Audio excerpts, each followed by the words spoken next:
Saudara Jokowi itu bukan agama. Walaupun mungkin pendukungnya sudah menganggap agama, mungkin Tuhan atau mungkin Nabi, terserah ya. Tapi yang jelas nomenklatur Jokowi itu bukan agama. Bukan suku juga. Bukan ras, bukan antar golongan. Ya nggak bisa. Kemudian dianggap ini syarat dari mana? Kalau memang saudara Jokowi sudah menunjukkan ijazahnya kepada publik asli, Roy Suryo, Rismon, Dr. Tifa masih ngotot itu ijazah palsu, baru dianggap fitnah. Lah selama ini saudara Joko Widodo tidak pernah menunjukkan ijazah aslinya. Sementara hasil kajian forensik digital, telematika, dan analisis seluruh rakyat, ya kan? Itu tidak ada yang kemudian punya kesimpulan ijazah itu benar. Mayoritas menyatakan ini memang barang bermasalah gitu. Mohon maaf Pak Jokowi, hari ini yang menyatakan ijazah Pak Jokowi itu palsu hampir seluruh rakyat Indonesia, jutaan rakyat Indonesia. Kalau nggak percaya, buka aja TikTok sebentar aja, lihat siapa yang ngomong ijazah itu dipersoalkan, dianggap palsu. Buka aja YouTube, buka aja Facebook, buka aja Instagram. Wah, jutaan orang yang menyatakan ijazah saudara Joko Widodo palsu. Kami tegaskan, mau bertarung dengan kuasa hukumnya, mau bertarung dengan jaksanya, mau bertarung dengan saksi-saksi mereka, mau bertarung dengan ahli-ahli mereka, bahkan bertarung dengan hakim nanti di proses persidangan, kami siap. Bismillahirrahmanirrahim. Assalamualaikum warahmatullahi wabarakatuh. Waalaikumsalam warahmatullahi wabarakatuh. Kami ucapkan puji syukur kehadirat Allah Subhanahu wa taala. Salawat beriring salam semoga terlimpah kepada Rasulullah Muhammad sallallahu alaihi wasallam. Dan hari ini kami dari tim kuasa hukum dari 4 orang yang hari ini statusnya terlapor di beberapa institusi kepolisian. Yang pertama Bapak Roy Suryo, kedua Bapak Rismon Sianipar Hasiholan atau Rismon Hasiholan Sianipar, yang ketiga Bapak Rizal Fadilah, dan yang terakhir Dr. Tifa atau Tifauzia Tiasuma. Dan keempat, orang yang berstatus terlapor ini sudah memberikan kuasa kepada kami sebagaimana sudah kami deklarasikan pada tanggal 30 April 2025 yang lalu. Dan saat deklarasi setidaknya ada 500-an berbagai elemen masyarakat, baik tokoh, ulama, aktivis, juga purnawirawan TNI hadir membersamai Pak Roy Suryo dan kawan-kawan. Dan hari ini memang kami sengaja hadir untuk konferensi pers pertama kami secara terbuka kepada publik dalam rangka untuk menjelaskan berbagai hal yang berkaitan dengan penanganan klien kami, yakni Pak Roy Suryo dan kawan-kawan. Baik, untuk mengetahui bahwa Pak Roy Suryo, Dr. Rismon dan yang lainnya ini sudah memberikan kuasa kepada kami pada beberapa waktu yang lalu ya. Jadi sebentar saya ambil surat kuasanya. Jadi beliau-beliau ini surat kuasa kepada kami dan kami membentuk tim yang kami namakan dengan tim advokasi anti ijazah bodong, bersihkan legasi sejarah bangsa Indonesia, atau kami singkat TAAIB BLSBI. Dan tim yang telah ditunjuk untuk menjadi kuasa hukum Pak Roy Suryo dan kawan-kawan itu ada beberapa. Yang pertama saya sendiri, Ahmad Kozinuddin, dan yang kedua rekan sejawat saya, Ibu Kurnia Triroyani di sebelah kiri saya. Kemudian ada Bang Juju Purwantoro, ini beliau berhalangan nanti mungkin menyusul.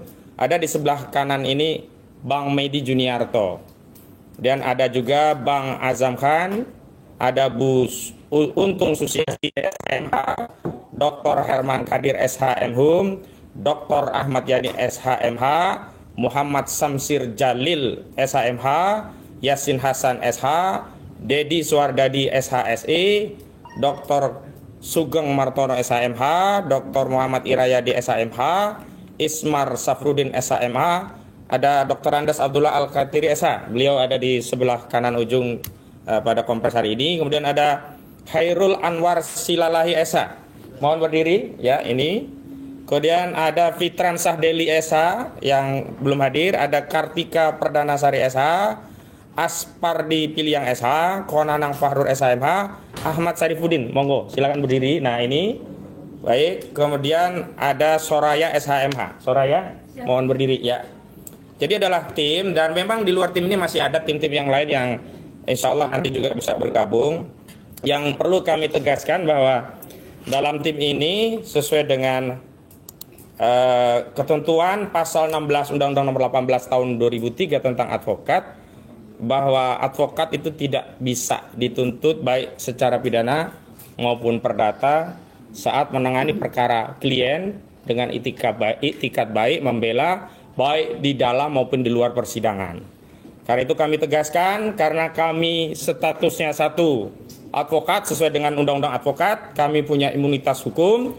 Kedua, bahkan kami mendapat kuasa untuk menjalankan tugas tanggung jawab sebagai profesi advokat. Maka seluruh tim yang terlibat, silakan Bu Kartika langsung. Nah ini saya perkenalkan, tadi saya sebutkan namanya Bu Kartika, ini juga bagian dari tim, silakan menyesuaikan. Ada lagi?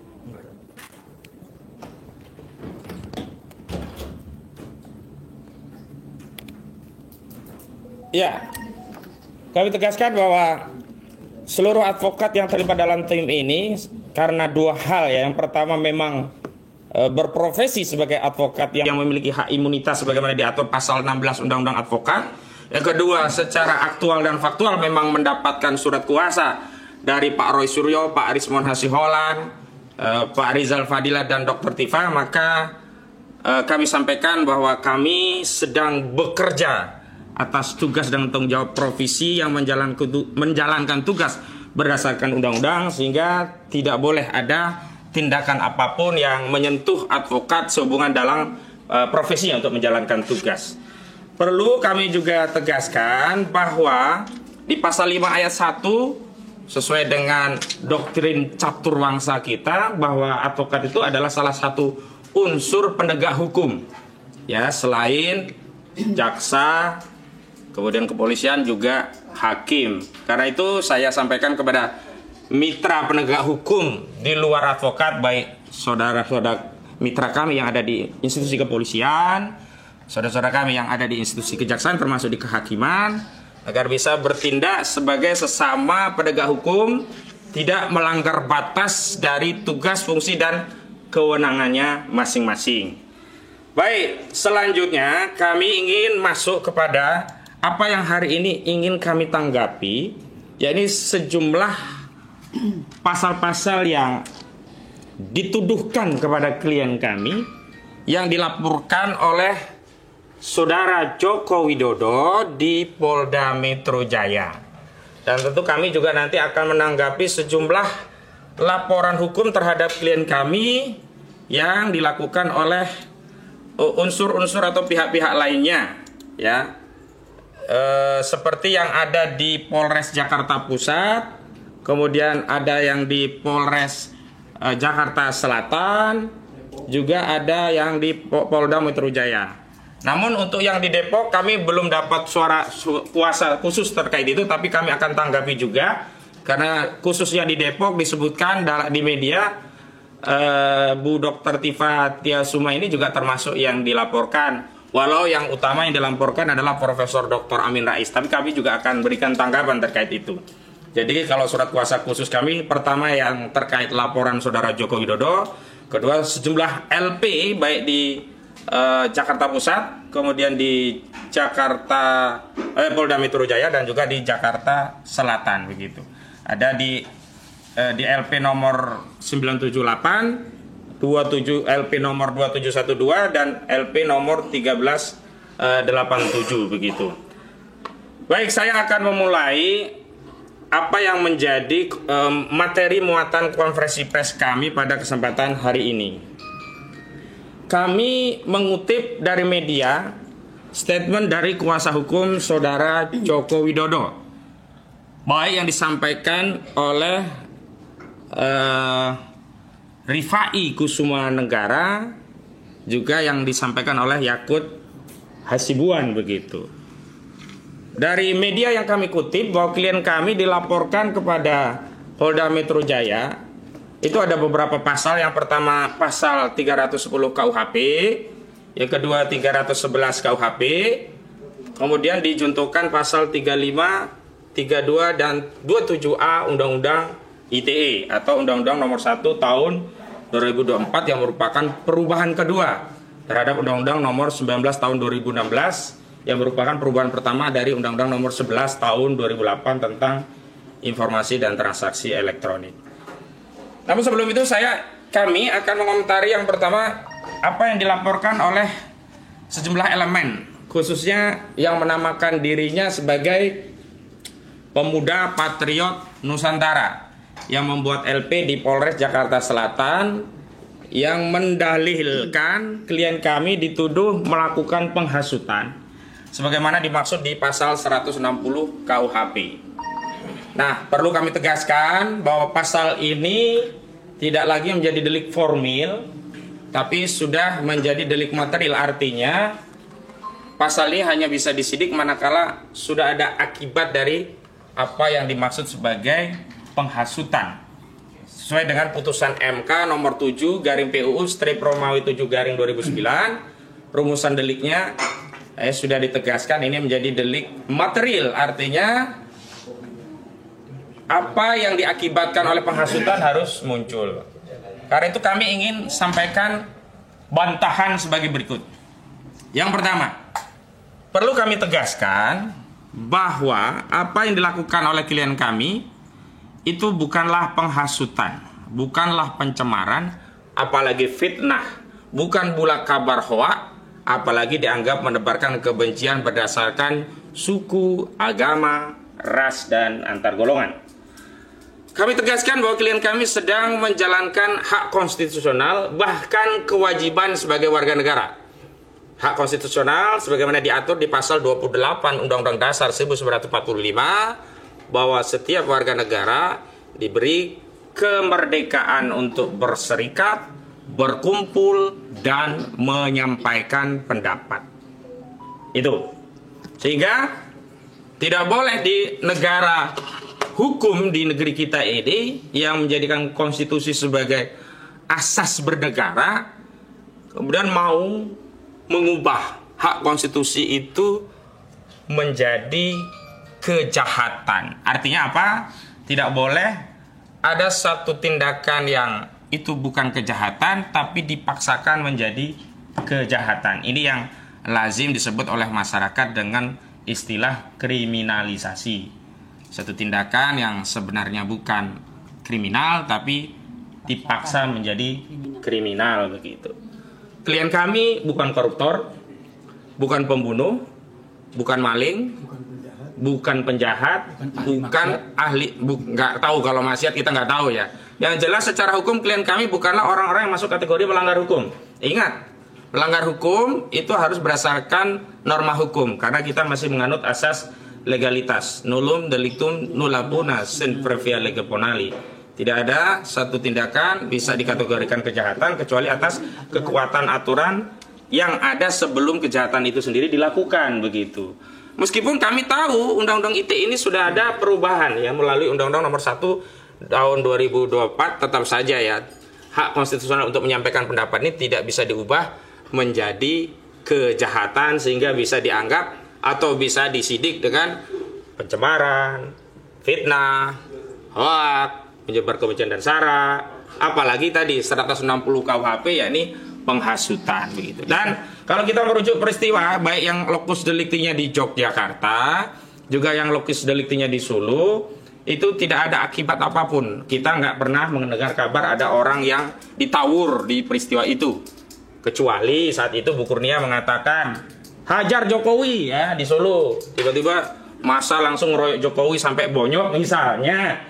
Berarti Bu Kurnia memang bisa dikenakan pasal penghasutan begitu. Bu Kurnia waktu itu dengan Pak Rizal Fadila dan Bang Damai Hari Lubis itu baik-baik datang ke Solo begitu sebagai tamu yang diterima juga dengan baik. Artinya peristiwa Solo maupun Jogja baik terhadap Rismon Hasiholan Sianipar, terhadap Roy Suryo, Dr. Tifa, juga terhadap Rizal Fadilah ini tidak bisa dikategorikan sebagai delik atau suatu kejahatan. Di Yogyakarta, alumni UGM ini, 3 alumni UGM, 3 ya. Roy Suryo, Dr. Tifa, dan Pak Rismon itu 3-3 alumni UGM. Itu juga diterima dengan baik dari perwakilan Civitas Akademika. Bahkan secara legal formal dipersilahkan untuk melihat langsung skripsi Saudara Joko Widodo. Bahkan diperkenankan untuk memfoto sejumlah lembar halaman baik terhadap skripsi Saudara Joko Widodo atau orang lain yang disebut sebagai teman Saudara Joko Widodo. Jadi nggak ada ini ya pasal yang disebut penghasutan. Nah, tapi kami juga heran kenapa kok diterima itu yang berulang kali kami tanyakan kepada institusi kepolisian sebagai sesama mitra penegak hukum. Kenapa yang memperlakukan suatu laporan itu berbeda ya, laporan-laporan kami dianggap ditelantarkan. Terakhir memang kami mendapatkan info laporan di Barreskrim itu ditindaklanjuti, tapi sekali lagi judulnya bukan laporan polisi. Hanya laporan informasi yang tidak memiliki kekuatan pro justisia. Ini yang kemudian kami simpulkan ini main-main aparat polisi seolah-olah sedang bertindak. Harusnya diterbitkan LP juga atas laporan. Kenapa? Kalau klien kami dianggap melakukan 160 KUHP, sebenarnya Saudara Joko Widodo ini sudah ya dianggap melanggar 263 dan 266 KUHP, pemalsuan dan memasukkan keterangan palsu dalam akta autentik. Itu sama-sama pidana, dan pidana ini adalah delik umum, tidak harus nunggu laporan. Nah, apalagi setelah ada laporan. Tapi kenapa laporan dari kami ya, dari Rizal Fadilah ini hanya diarsip sebagai pengaduan masyarakat atau Dumas yang proses klarifikasinya hanya masuk kategori laporan informasi bukan laporan polisi? Tapi kenapa klien kami ini cepat sekali langsung terbit LP? Luar biasa. Di Jakarta Selatan terbit LP, di Jakarta Pusat terbit nomor LP, di Polda Metro Jaya terbit nomor LP. Cuman saya periksa di media yang khusus untuk laporan Saudara Jokowi ini belum muncul LP-nya, nomornya berapa gitu. Ya menurut kami memang tidak layak untuk dikeluarkan LP gitu, karena memang bukan kejahatan. Jadi saya kira baik yang 160 dilaporkan di Polres Jakarta Selatan, 160 KUHP yang dilaporkan di Polda Metro Jaya dan Polres Jakarta Pusat, ini menurut kami mengada-ngada, karenanya cukuplah untuk dikesampingkan. Yang kedua, kami juga heran kenapa lokus deliktinya yang di Solo Yogyakarta kok dilaporkannya di Jakarta Selatan, Jakarta Pusat, dan Polda Metro Jaya. Walau kami belum menerima panggilan dan deskripsi peristiwa apa yang dipersoalkan, kami menduga jangan-jangan klien kami yang selama ini setelah dari Jogja dan Solo itu dipanggil oleh sejumlah media untuk menyampaikan pendapatnya, itu yang dipersoalkan. Video-video di iNews, di ILC, dan di beberapa podcast. Memang yang kami lihat lokus deliktinya itu ada di Jakarta Pusat, misalnya iNews, Jakarta Selatan, misalnya ILC, dan beberapa yang lainnya itu di seputaran Jakarta. Apa video-video ini yang mau dipersoalkan? Ngeri sekali negara kita ini kalau orang menyampaikan pendapat bahkan berdasarkan kepakaran. Kami beritahukan informasi bahwa Dr. Rismon Hasiholan Sianipar itu pakar di bidang forensik digital. Jadi pendapatnya bukan omon-omon, asbun, asal bunyi. Ada dasar, 2 dasar. 1 dasar fakta, 2 dasar ilmu. Dasar fakta, dia mendapatkan skripsi langsung dari UGM. Juga beredarnya foto-foto ijazah yang berlaku, yang itu salah satunya diedarkan oleh politisi PSI di akun X. Kedua, dia punya keahlian di situ gitu loh. Nah, pendapat dari Dr. Rismon, Dr. Tifa, dan juga Roy Suryo ini yang nggak pernah dibantah sama sekali oleh kubu Saudara Joko Widodo. Selalunya kubu Saudara Joko Widodo berdalih dengan doktrin siapa yang mendalilkan, dia yang harus membuktikan. Nah, hari ini ketika LP-nya yang buat adalah Saudara Joko Widodo, oh bagus sekali, berarti dia yang harus membuktikan di kasus pidana ini. Dan tadi saya dapat titipan salam dari klien kami. Klien kami gembira, bersyukur, bahagia ada laporan langsung dari Saudara Joko Widodo. Karena itu akan menjadi cara paling elegan untuk mengakhiri polemik ijazah palsu Jokowi, yakni melalui proses audit forensik yang disaksikan hakim di pengadilan. Tapi memang Dr. Rismon Hasiolan Senepar pesan, karena kepercayaan publik terhadap institusi kepolisian itu sudah lemah, nanti forensiknya, ahli forensiknya kita pakai luar negeri, dan kami punya referensi. Ya, kalau hasilnya levelnya dari Bareskrim, mohon maaf, kasus KM50, kasus kopi sianida itu saja, termasuk kasus Firna ya, itu saja membuat kita tidak percaya dengan hasil forensik dari Bareskrim. Jadi yang kita pakai nanti jangan hanya Bareskrim, biarkan mereka Bareskrim punya kewenangan, tapi kita harus juga pakai pembanding yang lebih otoritatif yang bisa menjelaskan kepada publik apakah benar itu ijazah saudara Jokowi asli, baik dari sisi jenis kertasnya, spesimen font hurufnya, spesimen tanda tangannya, tintanya, nanti ada tes karbon. Tidak hanya itu, ijazah itu kan produk akhir, tapi kan ada proses. Nah, kemarin kami mendapat kabar bahwa ijazah itu sudah ditunjukkan kepada penyidik SD, SMP, SMA sampai S1. Ya. Tapi sekali lagi, kebutuhan keyakinan masyarakat itu bukan dikasih tahu pada penyidik. Sebenarnya kalau sejak awal Pak Jokowi itu menunjukkan ijazah itu kepada masyarakat, selesai perkara ini. Tidak perlu bulat-bulat muter-muter gitu loh. Pakai banyak pihak yang lapor, setelah pihak yang lapor nggak dianggap, nggak membuat gentar ini ya, tokoh-tokoh kita ini ya, lalu buat laporan sendiri ke Polda Metro Jaya, kan nggak menyelesaikan. Tapi karena hari ini sudah masuk proses hukum, jadi tidak cukup publik menganggap ijazah itu asli karena sudah ditunjukkan kepada polisi, sebagaimana sebelumnya publik tidak percaya kalau ijazah itu asli hanya dengan dalih ya, kuasa hukumnya sudah melihat sendiri, hanya dengan dalih diperlihatkan kepada 11 awak media. Nggak bisa begitu. Kalau hari ini sudah harus tarung di pengadilan, harus dibuktikan di pengadilan, dan karena ini tidak hanya ijazah itu adalah ijazah itu produk akhirnya, ada proses di bawahnya, maka kami akan ulangi pertanyaan-pertanyaan yang dulu pernah kami sampaikan pada pendampingan Saudara Bambang Trimulyono dan Gus Dur di Pengadilan Negeri Pengadilan Negeri Surakarta. Jadi kita persoalkan nanti, benar nggak dia masuk SD? Benar nggak punya guru SD? Benar nggak punya teman SD? SMP juga begitu, benar nggak? Termasuk SMA. Yang dulu dipersoalkan sebenarnya SMA itu belum SMA 4 Surakarta, tapi masih SMPP atau Sekolah Menengah Persiapan Pembangunan. Bagus menurut kami juga dari tim hukum. Bagus, nanti kita akan buktikan semua di persidangan, dan ini akan menjadi sejarah bagi bangsa Indonesia. Makanya kami ingin membersihkan legasi sejarah bangsa Indonesia dari sejarah pernah punya presiden dengan ijazah palsu, begitu ya. Baik, sekarang saya masuk ke 310 KUHP. Jadi 160 kita kesampingkan karena tidak relevan dengan kasus ini. 310 KUHP itu kan terkait pencemaran. Oke lah, kalaupun dia anggap ini pencemaran, karena dicemarkan atau tidak itu kan sangat subjektif ya. Ada orang hitam kulitnya, dibilang lu hitam, dia tercemar. Ya memang bisa jadi perkara, makanya kita tidak boleh sembarangan menilai fisik orang ya. Karena pasal pencemaran itu sifatnya subjektif. Ya silakan saja kalau pasal pencemaran, karena bagi kami pasal ini pasal remeh-temeh. Karena ancaman pidananya hanya 9 bulan. Dan itu tidak bisa digunakan untuk melakukan penahanan. Kita siap bertarung, tapi fair. Jangan klien kami dipersoalkan tapi ditahan. Karena klien kami yang punya keahlian di bidang forensik digital, tidak boleh ditahan. Fair, ayo kita adu. Kalau Pak Jokowi merasa dicemarkan, nggak apa-apa, silahkan lapor. Karena itu hak. Baik fitnah atau tidak, namanya dicemarkan, dia punya hak. Baik sebenarnya ijazahnya bodong pun dia merasa tercemar, nggak ada masalah.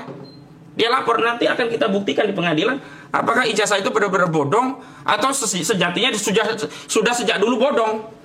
Kan paling itu pilihannya, benar-benar palsu atau sebenarnya baru diketahui palsu begitu. Benar tidak? Nah, jadi ini nggak ada masalah buat kami. Wong nggak bisa ditahan, walaupun kami tegaskan ini bukan pencemaran. Lah wong ini pendapat ada dasarnya. Di mana pencemarannya?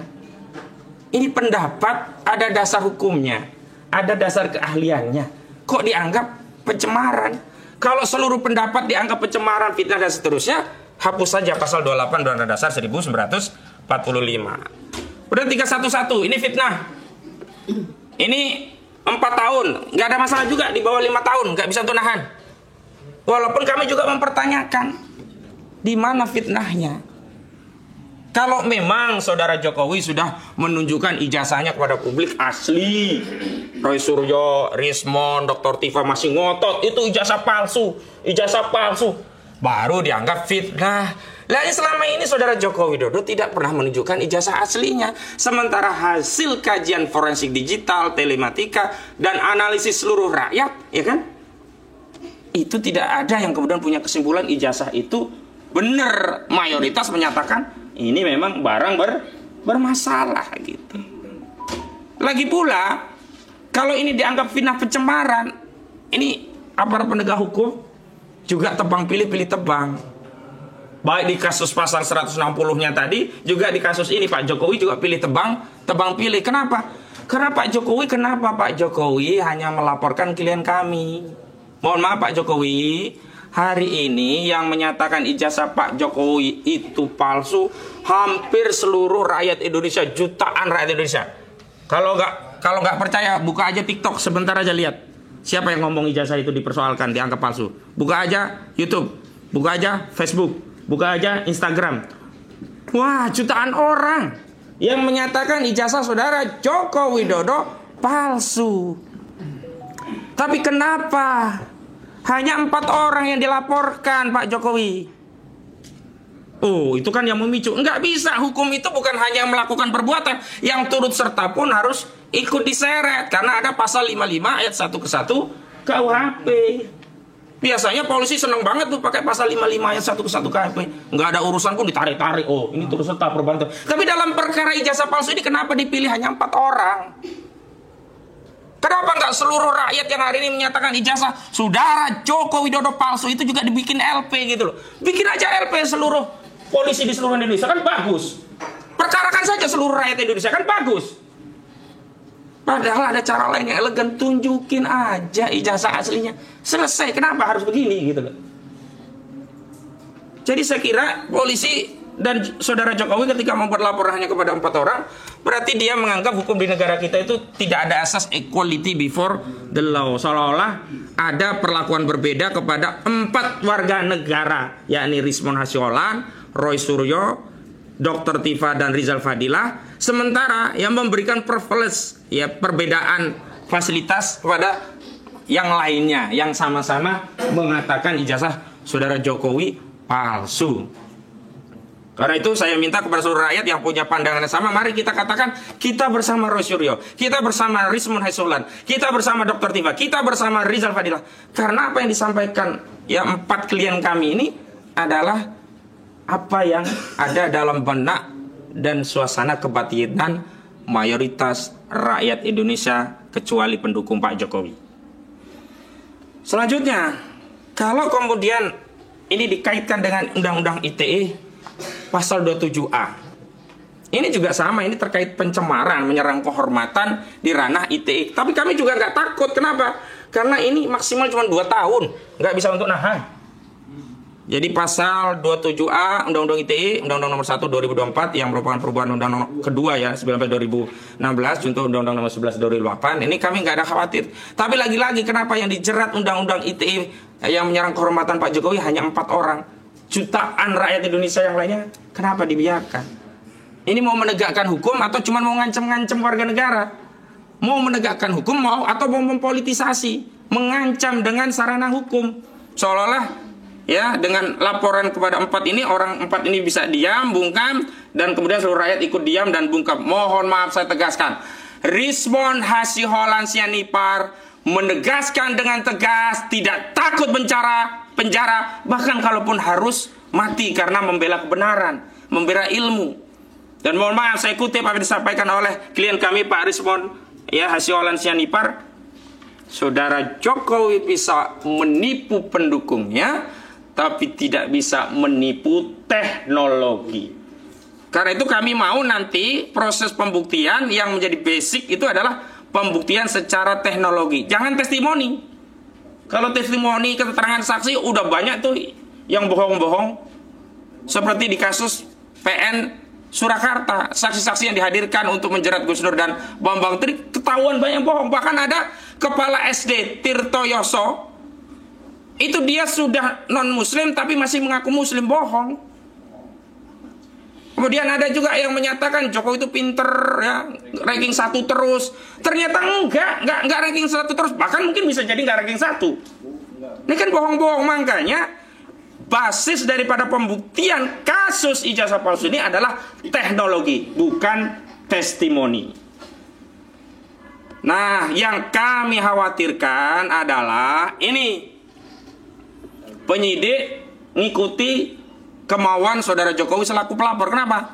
Penyidik memaksakan menyelundupkan pasal 32 Undang-Undang ITE yang tidak ada kaitannya dengan kasus ijazah palsu, semata-mata hanya dengan motif agar bisa menahan klien kami.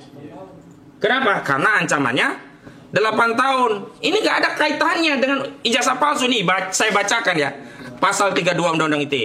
Setiap orang dengan sengaja dan tanpa hak melawan hukum dengan cara apapun mengubah, menambah, mengurangi, melakukan transmisi, merusak, menghilangkan, memindahkan, menyembunyikan suatu informasi elektronik dan atau dokumen elektronik milik orang lain atau milik publik. Nggak ada kaitannya.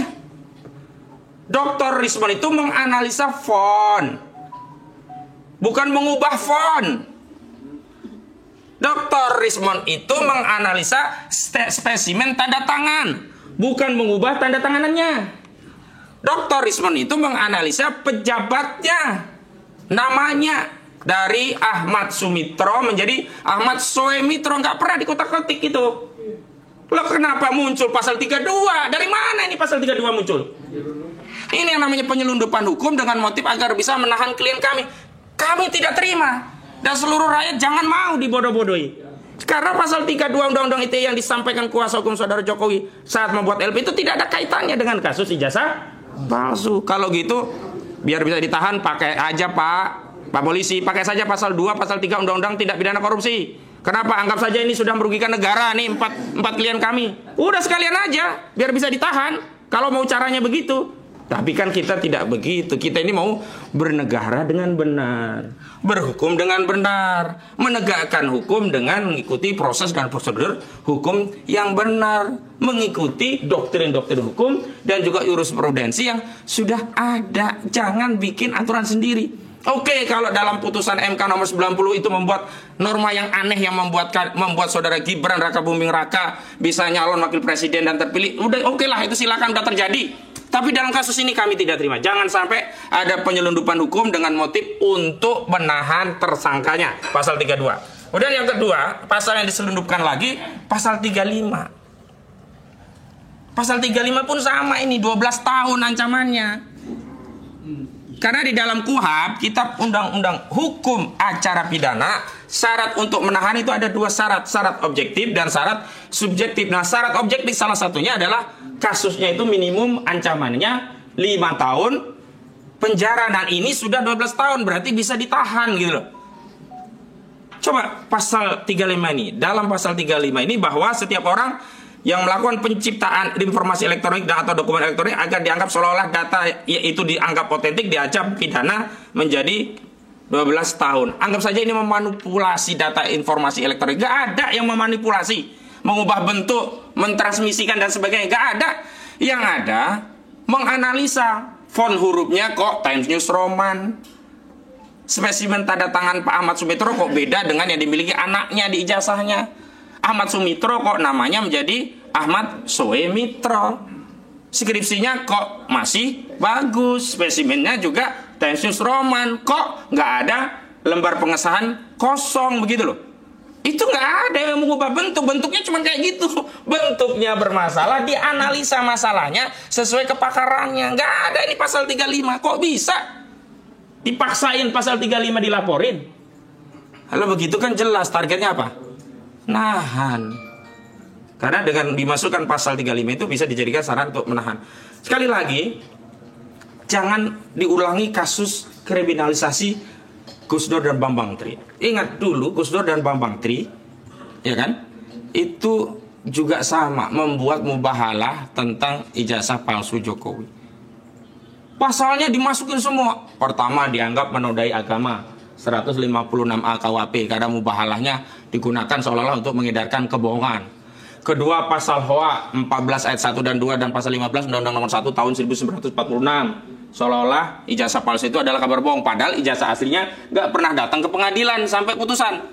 Ketiga, baru digunakan pasal pukat harimau untuk menjerat para aktivis ya. Sampai sekarang juga sering digunakan. Jadi pasal 28 ayat 2 junto 45A ayat 2 Undang-Undang ITE, yakni dianggap menyebarkan kebencian dan perusahaan kepada individu atau kelompok masyarakat berdasarkan sara, suku, agama, ras, dan antar golongan. Cukuplah Gus Dur dan Bambang Tri yang jadi korban pasal-pasal karet seperti ini. Dan hari ini, mohon maaf, yang di Depok itu nggak ngerti hukum yang bikin laporan Depok. Nggak ada lagi pasal kabar bohong. Pasal 14 ayat 1 dan 2, pasal 15 Undang-Undang nomor 1 1946 tentang peraturan pidana sudah dibatalkan oleh Mahkamah Konstitusi. Pemohonnya saat itu adalah Haris Azhar dan Fathia Maulidianti. Jadi nggak punya kekuatan hukum lagi ini. Kemudian pasal 28 ya, ayat 2 Undang-Undang ITE terkait dengan menyebar kebencian dan permusuhan berdasarkan suku, agama, ras, dan antar golongan. Saudara Jokowi itu bukan agama. Walaupun mungkin pendukungnya sudah menganggap agama, mungkin Tuhan atau mungkin Nabi, terserah ya. Tapi yang jelas nomenklatur Jokowi itu bukan agama, bukan suku juga, bukan ras, bukan antar golongan. Ya nggak bisa. Kemudian dianggap ini syarat dari mana? Dan itu ada unsur-unsur lain yang melingkupi. Menyebarkan kebencian dan permusuhan. Gak ada kebenciannya. Tanyalah klien kami, Rismon, ya, Roy Suryo, Dr. Tifa, Rizal Fadil. Gak ada kebencian, gak ada permusuhan. Mau menegakkan benang basah, memang susah nih benang basah. Ingin menegakkan kembali sejarah dengan benar, dengan mempertanyakan apakah benar kita rakyat Indonesia pernah dipimpin oleh presiden yang ijazahnya palsu. Mereka justru sedang berusaha membersihkan sejarah yang mau kita wariskan kepada generasi selanjutnya. Saya kira itu penegasan dari saya selaku koordinator. Selanjutnya ada tim yang lain. Yang pertama kami persilahkan rekan kami Bu Kurnia Triroyani untuk menyampaikan pandangannya. Kami persilahkan Bu.